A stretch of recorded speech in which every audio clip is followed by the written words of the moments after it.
कुरुक्षेत्र की धरती उस दिन कुछ अलग थी। न शंखनाद गूंज रहा था, न रणभेरी। फिर भी युद्ध की आहट हवा में साफ महसूस की जा सकती थी। चक्रव्यूह रचा जा रहा था। सब जानते थे यह कोई साधारण रचना नहीं है। जो इसमें प्रवेश करता है उसका लौटना सिर्फ वीरता नहीं, भाग्य तय करता है। उसी समय एक किशोर रथ से उतरा।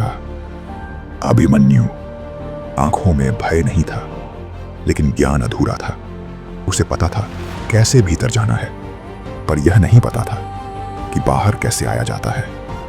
और यह बात वहां खड़े हर महायोद्धा को पता थी। फिर भी किसी ने उसे रोका नहीं। अर्जुन उस दिन युद्ध भूमि में नहीं था।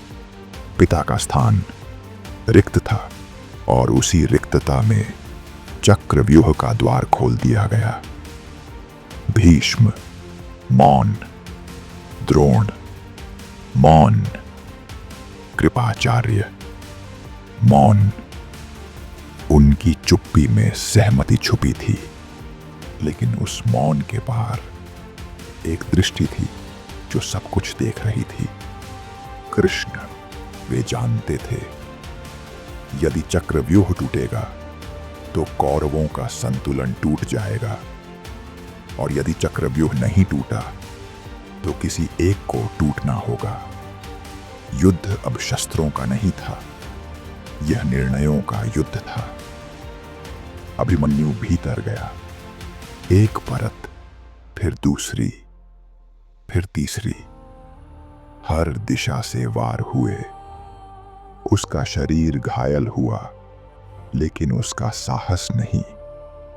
पर जब अंतिम परत आई, वह अकेला था। न पिता पास था, न मार्ग का ज्ञान। अब यह युद्ध वीरता का नहीं था, अब यह युद्ध नियति का था। यहीं से जन्म लेता है वह रहस्य जिसे इतिहास ने कभी स्पष्ट शब्दों में नहीं कहा। कृष्ण जानते थे यदि यह युद्ध जीतना है तो केवल रणनीति नहीं, एक बलिदान चाहिए। अभिमन्यु को बचाया जा सकता था, चक्रव्यूह रोका जा सकता था, लेकिन अगर ऐसा होता तो अर्जुन युद्ध त्याग देता, और बिना अर्जुन महाभारत की विजय असंभव थी। अभिमन्यु गिरा, कुरुक्षेत्र जीत गया, लेकिन उसी क्षण एक पिता हार गया।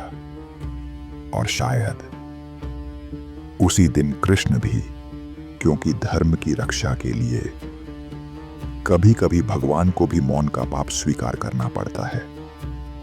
युद्ध समाप्त हुआ, पर यह रहस्य कभी उजागर नहीं हुआ कि अभिमन्यु की मृत्यु युद्ध का परिणाम नहीं थी, वह एक पूर्व निर्धारित निर्णय थी।